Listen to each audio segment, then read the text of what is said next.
It's Christmas Eve. It's a season of giving. That's what we're going to do. And, Florida gave away the state of Florida to Central Florida by playing completely incompetently. And in return, Central Florida gave Florida a whooping. So we're going to talk about that today on Locked On Gators. You are Locked On Gators, your daily podcast on the Florida Gators. Part of the Locked On Podcast Network, your team every day.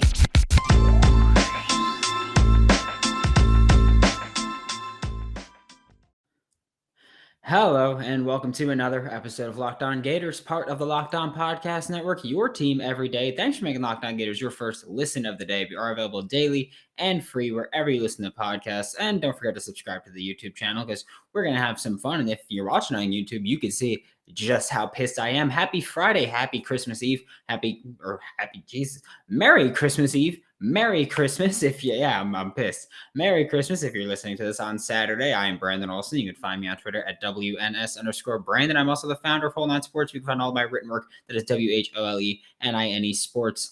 And we're going to get right into it because I am pissed. The Florida game just ended. The Gasparilla Bowl just ended. There you go. So we can cut that one right out. Yeah, I got it. My comments, whatever. I mispronounced it. Okay, we're moving on to the thing that actually should piss people off. The Florida Gators. My Lord, could you play a worse football game? Could you? And I get it. The score, not bad. 29-17. I said Florida would win by 10. I said they'd hit the over. Wow, I'm sorry. It's my fault. I didn't realize that the entire offense would be allergic to the football because what the hell was that? I'll say this. I know that I tweeted out early-ish in the game that people would look at the completion percentage of Emory Jones and they'd say, wow, he sucked. But when you look at the first quarter and a little into the second quarter, Emory played pretty solid. He had incompletions, but there were a few that weren't his fault. Specifically, he had Kamori Gamble on, I believe, a third and 5. He had Kamori Gamble, and it just hit Kamori Gamble in the hands. And I love Kamori Gamble, but wow, that sucked to see. So hit Kamori Gamble right in the hands, and he dropped it. Next play, 4th and 5. I get it if you watch the replay, which we might do next week. That might be something we look into. But if you watch the replay, you will see Jacob Copeland wide open, short, right after the first down marker. So that's a first down for Florida. Emory Jones instead made the decision to take the deep shot. And I know that a lot of people were upset. Jacob Copeland was upset. Jacob Copeland is visibly upset on the sideline because he wanted the ball. He didn't get the ball. It would have been a first down, would have kept the drive moving, and Florida probably could have scored at that point. And I see a lot of people upset with Emory Jones. Shut up, you're wrong. It's just as simple as that. You're wrong. Emory Jones, he made a good read. He made a good throw. Rick Wells tripped, and then it hit the ball, and then the ball hit him in the chest while he was on the ground. So I get it. It didn't work out the way that we wanted it to, but it's the same discussion as when we talk about the Chargers going for it on 4th down or the Ravens going for 2. You can't be results-based. You have to be process-based. I get it. When coaches get fired, it's going to be result-based, and that's different. But when you look at simple decisions in football, play by play, you've got to be process-based. And the process was the result just didn't work out. So I have no problem with Emory throwing it. Emory threw a good ball there too, by the way. That hit the receiver while he was on the ground. It hit him where he should have been. And so that was just one of the things where it's like, hey, it didn't work out. No big deal. We had another Kamori Gamble drop right along the right sideline later in the game. There were a few drops. There were some god-awful passes, specifically, obviously, by Emory Jones. Trent Whitmore threw a pass, and it sucked. But guess what? He's a wide receiver. He's not supposed to be good at throwing the football. That's why he plays wide receiver. Emory Jones had quite a few bad passes. The commentators, by the way, sucked. I don't know what they were talking about half the time where they're like, Emory should have thrown it short to Jacob Copeland. No, he shouldn't have. He hit the receiver deep. There have been quite a few underthrows. No, there weren't. When Emory Jones missed, of course, after Trent Whitmore underthrew Kamori Gamble, they were like, there have been a lot of underthrows by Florida. No, there weren't. When Emory Jones missed, he was usually overthrowing. He overthrew Trent Whitmore twice. He overthrew Justin Shorter once. And also, by the way, I'm just going to say I'm not going to be angry about this part just yet. But Justin Shorter, obviously, I'm recording this immediately following the game. So Justin Shorter, hopefully everything goes well with him. He got carted off very late in the game. I believe there were 3 minutes left in the game when he got carted off. So Very unfortunate situation, which, by the way, I don't like to be the guy, but that was Emory Jones's fault. It was not targeting on Bethune, and it wasn't because, of course, and it didn't get called, but Bethune was literally, he stood still, and Justin Shorter dove into him because he had to because the ball was so bad. But, when we look at this game, I spoke a lot about this game as being very big for a few players. We've got Emory Jones needed a good game, and Jacob Copeland needed a good game. They both stunk. Jacob Copeland made a great catch, but it was offensive pass interference very blatantly. And Emory Jones needed a good game because this is his last game to impress the school that he might play at next. He just completely had a horrible, embarrassing game. It was a terrible performance. He did well running the ball, but unless you're going to an option offense, you got to get better, man. Mechanics have to get better. Reading defenses need to get better. And I get it. It's hard for me to be like, oh, well, you know what? You need to do this better. You need to make this read better because I don't know what your reads are supposed to be or in what order. But my Lord, you've got to get better at certain things. And Emory Jones, I love you, kid. Like, I have no problem saying that. I have no problem saying I still am very supportive of you, and I wish nothing but the absolute best for you. But this game was one of the worst performances I've seen from a Florida team. I'm not singling him out. From a Florida team, this is one of the worst performances I have ever seen from the Florida Gators. The offensive line should be completely embarrassed. I don't even know what the hell they were doing on 70% of the plays. I don't know what was going on there, but UCF had a field day against them, and it was one of the most disgusting performances that I've ever seen, and I get it. I'm going to get a YouTube comment like I always do when I call the team disgusting. Football teams aren't disgusting. Football games can't be disgusting. Well, guess what? That disgusted me. That hurt me. That made me sick. That was one of the worst performances I've ever seen from the Florida Gators. That was just poor football. They were up 10-9 at half too.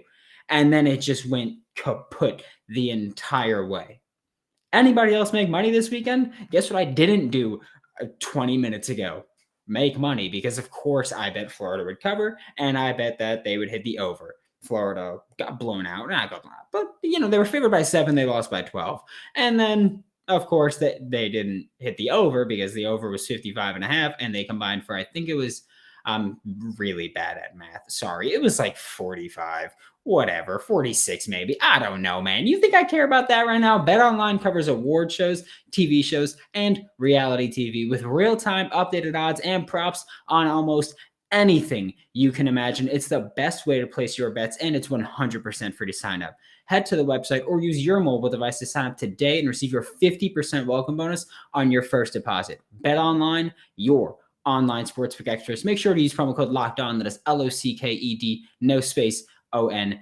Thanks again for making Locked On Gators your first listen of the day. Every day we are available daily and free wherever you listen to podcasts. And if you can't tell, I'm so pissed. I didn't even do my high-pitched anything during the BetOnline ad, and I have never missed out on that. And that's where I'm at. But defensively now we're going to look at. I know I didn't come into here with a script. I didn't come into here with a plan. I was just like, I'm going to rattle off. I have a third segment plan. I might just skip it and keep going on my rant because this was bull.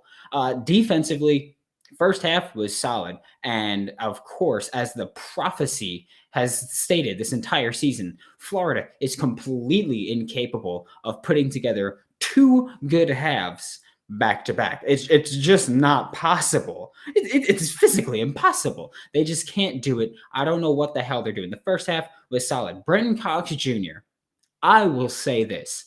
I have given you a lot of flack this year. I have been on Brenton Cox Jr. a lot this season for his effort, for his performance, his inconsistency, whatever it may be. But you, my good sir, give yourself a pat on the back because you were one of the few Gators that showed up at the beginning, showed up at the middle, and showed up at the end. And I don't believe Brenton Cox Jr. got penalized at all this game, which is huge because even the Florida State game where he had 4 sacks, he got penalized a few times.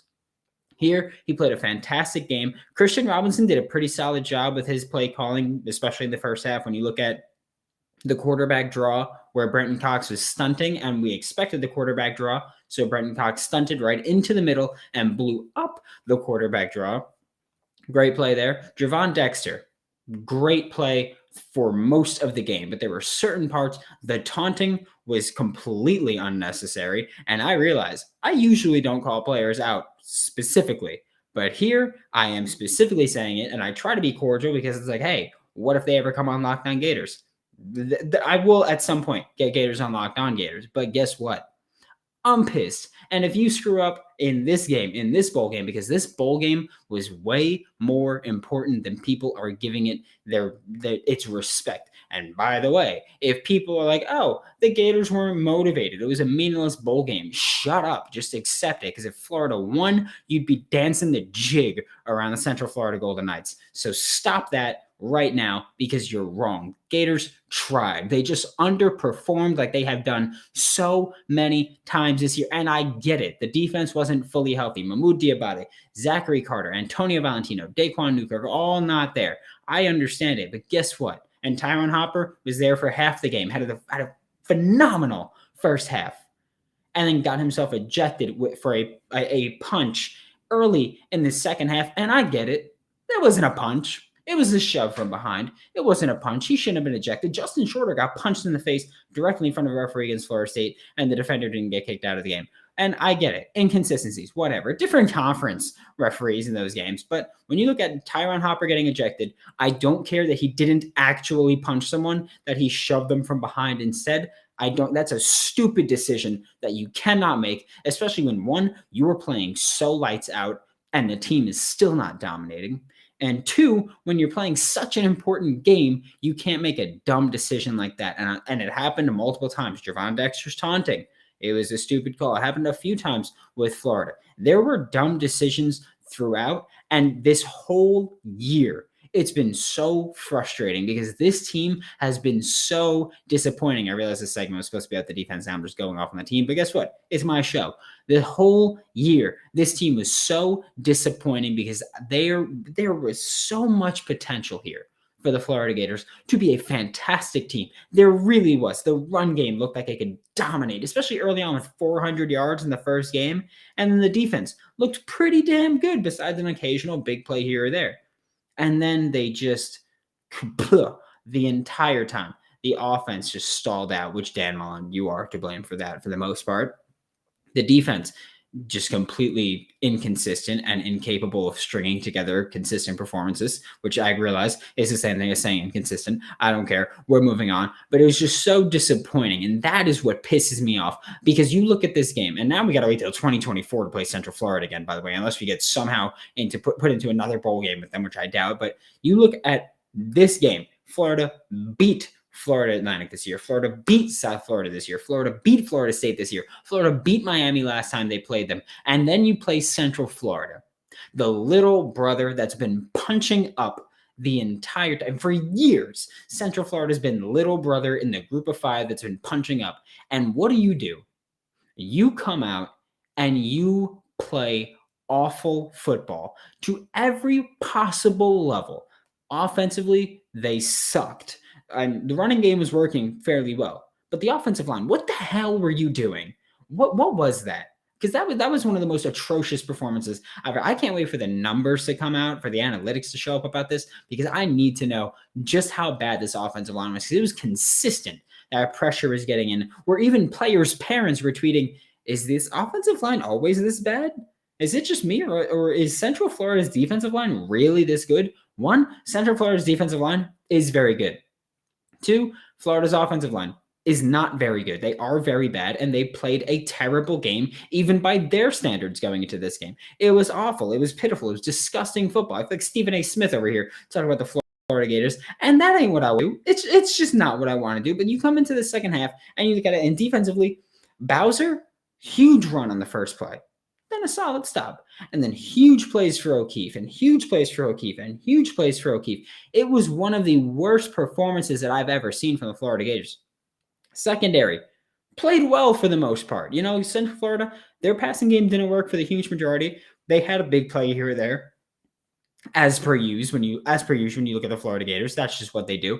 But this was just awful football. And when Tyron Hopper came out, they were screwed. And I'm not saying Tyron Hopper was this key cog to the machine that is the Florida Gators defense, but depth-wise, he had to step up into a starter role because Mohamed Diabate wasn't there. And Amari Burney had to play more because of it. And I don't know where DeJuan Black was. I don't know where Donovan McMillan was, but they've got to learn to play some kind of linebacker if things don't get fixed. I cannot wait for Shamar James to get to Gainesville because, wow, we need linebackers. The defensive line, I get it. You were exhausted. Princely Umanmielen, I had a good first quarter, and I don't remember seeing him the remainder of the game. Brenton Cox Jr., great game. Again, I know I said it. Javon Dexter, you played well, but you made boneheaded decisions. And you honestly, this was one of Javon Dexter's better games defending the run. It was one of the best games that I've seen from him defending the run. But defensively, this team just wasn't built for it. There's so many mental errors. And twice, reverses led to huge plays for the Central Florida Golden Knights. And Christian Robinson was coaching for his future in Gainesville. I would not be shocked if he is also not retained and the entire previous coaching staff is gone. I wouldn't be shocked by it. Christian Robinson, he's been tweeting about the Gators players, the seniors and all that. He's been liking tweets from the recruits and all that stuff. And I don't care about your rumors again. But when it came down to it, and I get it, his team was depleted. I understand that. But schematically, you got outplayed. Plain and simple. You got outplayed. You got outcoached across all of Florida. You guys all got outcoached by Central Florida, which isn't a knock. Gus Malzahn's a damn good coach. But wow, that was disappointing. And honestly, I think that's going to be it for my rant for this episode. And I'm going to go on to the third segment and have a little bit of fun with it because it's Christmas Eve and I am being a real downer. And yeah, that's where we're at. Have y'all tried Built Bar Puffs? Built Bar is the best protein bar on the market. If you're trying to eat clean, but you have a sweet tooth like I very much do. I woke up and had hot chocolate today. That's what I did. And that is no longer a problem. Built Bar is your low calorie, low sugar, high protein, and most importantly, of course, high fiber solution. You can even enjoy Built Bar if you're keto. Remember to use the promo code LOCKED15 to get 15% off of your next order. That is LOCKED, LOCKED 15 to get 15% off of your next order at Built or BuiltBar.com. They both take you to the same place, just so you know that. Now we're going to have this fun final segment where I got the idea from Eric Kane of Locked On Vols, so thank you very much. But we're going to look at a little bit of a Christmas list for the university. There are 3 sports that I'm going to talk about. Whew, yeah, this is going to be fun. It's what we could use from Santa, what we would like from Santa. And I'm going to say for football, I would appreciate from Santa more recruits. We need speedier receivers. I love Justin Shorter. I love Xavier Henderson. I love a lot of these guys. We need a speedier receiver, especially because we are losing Jacob Copeland in the transfer portal. He looked pissed tonight, so he's not coming back. It's as simple as that. And honestly, I think him and Emory might fight at some point because Jacob Copeland just looked so pissed at him throughout the whole game. They just might. I don't know. So speedier receivers. And also Emory Jones almost got Jacob Copeland killed and then did get Justin Shorter killed. More recruits, linebackers. Next one. We need, and I wrote this list before this game. Linebackers. That's another thing the Florida Gators need. That's something the Florida Gators have needed all year. It's just been so rough watching linebacker play because the defensive line started off so hot. Linebackers were not. The secondary has gotten really hot at times. Linebackers did not. So linebackers this year have been the Achilles heel of this defense, and things need to change at the next level. Shamar James, of course, is coming in. Hopefully we add some more names there. Pass rushers. I mean, do I need this? I just said the defensive line started off hot and then slowed down. Part of that was because they didn't rotate enough, which won't be an issue with Patrick Toney's defense. However, we do need more pass rushers because Patrick Toney likes to rotate players in. And of course, once we have all of these pass rushers that can play, they will get in with Patrick Toney, which Dan Mullen, Todd Grantham, of course, did not do, which is why Chris Bogle left. Princely Umanmielen finally got some playing time tonight, but yeah, it's rough. Offensive line is the last thing that I put, and it's certainly not the least. It might be the most important thing, where this offensive line, like pull the scholarships of all of them at this point. It's just, I don't even know what the hell is going on. Thank goodness there's 2 coaches now focused on the offensive line. Billy Napier is great at scheming the run game open, so maybe we'll have some fun with that. But looking at this offensive line, there's not a ton of talent here that's going to stay around. So I think change is needed. It's addition by addition at this point. The offensive line needs to get better. And I don't think it's necessarily just coaching. I think there's not enough talent there right now. Raw talent, developed talent, I don't care. There's not enough talent there right now. Add players because you need competition, you need development, and you need talent. Basketball, the gift of consistency is what I would like because the Florida Gators men's basketball team have been way too inconsistent offensively.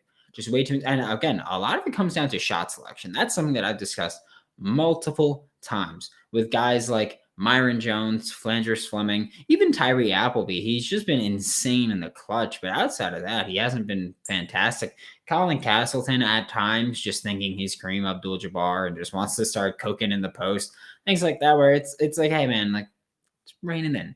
A lot of this offense, you need to develop more consistently. Defensively, they've been relatively consistent. I've spoken about them before. They're the opposite of bend, don't break defense. They are just big plays or completely swallow you up, and that's just that's how they've been. And then rebounding needs to improve. We had games like Texas Southern where they got absolutely mollywopped on the boards. There have been a lot of times where it's pretty much Colin Castleton getting all the rebounds and the rest of the team getting those. It's like me playing rec with my friends where I've got 13 rebounds and everyone else is combined for 4. That's essentially what it is with Colin Castleton on the boards at some points. And it's like, man, you guys effort needs to improve there because rebounding, a lot of it's skill, a lot of it's technique, positioning, all that stuff. But a lot of it's also effort because the ball just bounces crazy sometimes. You've got to have more effort. And then women's basketball, the gift of offense. That's the defense. I spoke about it with the Wichita State game. With the Murray State game last week. I thought it earlier this week. My Lord, time is coming to a crawl. But I spoke about it at the Murray State game. I didn't think that the Gators would win that game. I didn't think the women's basketball team would win that game. I didn't. I thought it'd be very tough given how good Murray State has been at scoring the ball. But then here we go. And they did it. They had a fantastic game. It was really great, but the offense has been so inconsistent. You look at Kiki Smith, Lavender Briggs, Jordan Merritt's been very inconsistent as well. And those are supposed to be the 3 primary. Nina Rickards, I spent the whole preseason hyping her up, and she's been very inconsistent shooting the basketball and scoring. She's been solid defensively, solid distributing the ball, solid rebounding the ball, especially for someone who's so small, but scoring, massive issue. And so they're too inconsistent as 3-point shooters. And they're not aggressive enough or talented enough in the paint to try to get to the free throw line. And that's been a big issue as well. So offense needs to come together. But that's my wish list from Santa. Please bring it to me. Please bring at least one of the things to me, Santa. Thanks for making Locked On Gators your first listen of the day every day. We're available daily and free wherever you listen to podcasts. Don't miss out on Monday as we'll get into the latest on the Florida Gators football team. Probably, I'm assuming we'll have transfer portal talk happening. Hopefully we'll be a little bit cheerier. Now make your second listen Locked On Bets your daily one-stop shop for all of your gambling needs. Locked On Bets, hosted by your boy Q with expert analysis and insight from Lee Sterling. For Locked On Gators, I'm Brandon Olson. Don't forget to follow me on Twitter at WNS_Brandon. You can find all my written work with Whole Nine Sports. That is WHOLENINE Sports. And I'll see you all Monday, and I hope you all have a very happy and very relaxing holiday weekend.